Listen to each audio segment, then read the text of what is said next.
this month is dedicated to women. Okay.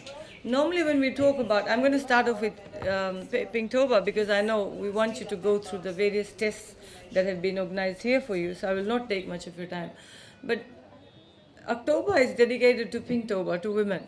Okay, and every year we hear about Pinktober. My experience with the health ministry and the data that we see every year, every month, is alarming and shocking. Every life lost to breast cancer or any form of cancer has an impact on the whole nation and the family as well. Imagine if the woman is not in the family, she passes away because she had cancer, and it's real. The children get affected, the family gets affected. If the woman is earning, the family's financial dependence goes away. So one of the reasons why we said we'll come down to you and advise you about what you can do to ensure that you have regular checkup is so that you can go back and influence your community.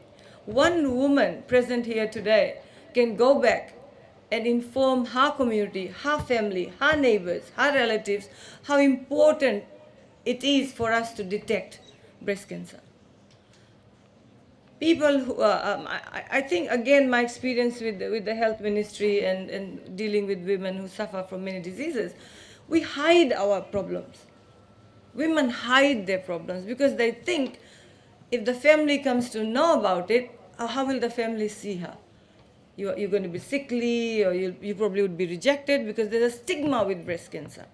But let me tell you the reality of breast cancer.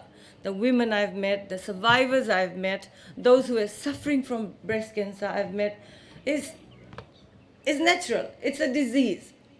It's a disease. You are still you. Remember that. If the doctor says to you, yes, you've been diagnosed with breast cancer or any form of cancer, diabetes, high blood pressure, anything, you are still you. And there is medical help available. You have your health centers, you have your divisional hospitals. So all you need to go is tell the staff there that you are here for a breast cancer test. You can do that at your house. Simple examination of your breast. Should you find any lumps, even as small as a peanut, small lump, that is a sign of alarm. Okay? So go to the hospital and have it checked. And then from there, your doctors are going to advise you to have your pap smears, etc., which I'm sure the team here will do for you. So at this point, I'd also like to thank Medical Service Pacific for being with us, Project Heaven for being with us, the nurses who are here ready to serve you. And I'm sure our nurses understand this, and they will explain to you all that you need to know.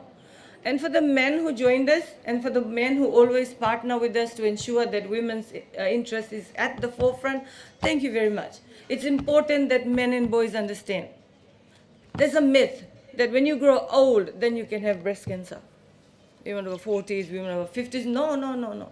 Please. So if you have young girls, your daughter-in-laws, your daughters, your nieces, etc., please encourage them to go and have a test.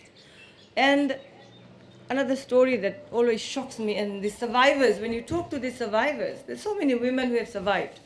Though they may have lost a breast or two, but they're still women, and they have survived that. There's nothing wrong with that, right? A question that women used to ask me, the survivors used to tell me, they said, when we were told that we have breast cancer, okay, the men left them. The men left them. So the question is, if a woman loses a breast or both, is she not a woman? Is she something like an object where you can just reject her and neglect her, and then men leave and leave the whole family to be looked after? So women are suffering, and that's a reality too. I have seen women, I've seen pictures of women that come to our hospitals very late because they believed in traditional medicine. There's a lot of traditional medicine going around too, where you think, oh, if I heat up some leaves and put it on my breast, the lump will go away. Or if I have a massage, the lump will go away. These are traditional things. May work, may not work. But we are into the era of medical science. And medical science says you need treatment for that. Medical treatment for that. So those of you who are here today, please take it back to your societies and communities. Be an advocate yourself. right? If you can influence 3 people to come and have early detection will save life. But if you reach the hospital when half of the breast is actually rotten away, that's sad, and it's a reality. So you must look after every other woman that is present around you, especially our elderlies, our seniors, working mothers, right? And it takes guts, it takes one to be very bold to share with the family, look, I have breast cancer, or any cancer for that matter. So the underlying message, ladies and gentlemen, cancer kills. Cancer kills if not detected early. That's the mantra. So you must have your regular checkups, you must have your pap smears done, and the rest of the services that are available. Talk to the nurses when you go in. So now what? What do I do now? And they will tell you. But simply every morning, whenever you have time, just examine your breast, examine it, touch it, and see if you find any even if a small lump that you find, I tell you, please seek medical attention. Family support, I spoke about it. Children, you must support your family members who have been diagnosed with that. It's very important. Because if you lose one family member, especially the woman of the house, you know what happens. So here we are for that, as well as to celebrate the International Rural Women's Day. And I pay tribute to all our women in the rural areas, the deep maritime areas, for the work that they do for their families. You heard provision of food, sometimes cultivation of food. The market vendors mostly are made up of rural women. So the point there, you grow, you eat healthy, you grow your local foods, you eat healthy, and you will remain healthy. The other thing that links up with that is World Food Day, right? World Food Day. Look at the number of people, or the percentage of people in Fiji that die because of diabetes and high blood pressure, or a combination of both. It's because of our lifestyles. NCDs are non-communicable diseases that we bring to ourselves because we don't eat healthy, or because we don't eat on time, because we don't eat the right amount, we don't eat the right food, or we depend too much on tin fish and tuna and all this canned food and processed foods. Why can't we grow our own food? So again, the importance of women in ensuring that the nation eats healthy is a combined effort of men and women, farmers, right? Rural farmers, and I've been told that we will see a display of some food that we can grow. But Fiji, where we live, has the opportunity for farmers to grow healthy. Our backyard gardens, whatever little we can grow. But then, look at what we do. On a Saturday, what do? We bring out our market bag, and we take out all the marketing money and we go. Well, that's good, because we have to support those who sell in the market too. But certain things like what? I mean, I'm very fond of that Fijian bhaji. Every home should have that. It's a superfood. Fiji is full of moringa, right? We call it moringa, or the Fijian bhaji. Every backyard garden should have that. We can grow on pawpaws, we can grow on chilies, we can grow on bacon and whatever. But then for some things we have to depend on the market to balance your life. I'm talking about moringa, bele. These are best foods that we can have. But what do we look for? Maybe we look for fatty lamb chops, we look for corn mutton, we look for all the taste. Unfortunately, we in the Pacific go more for taste rather than health. So again, it's a choice that you make. Include lots of vegetables in your meals. We go too much on sugar.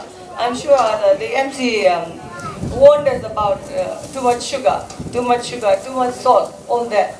So please balance your life. Okay, so I will leave you with that, and on this note, I will acknowledge the work of the Optimist International, all the branches across the country, the work you do it in the region. I think this is one of those women's group that is doing wonders at community level.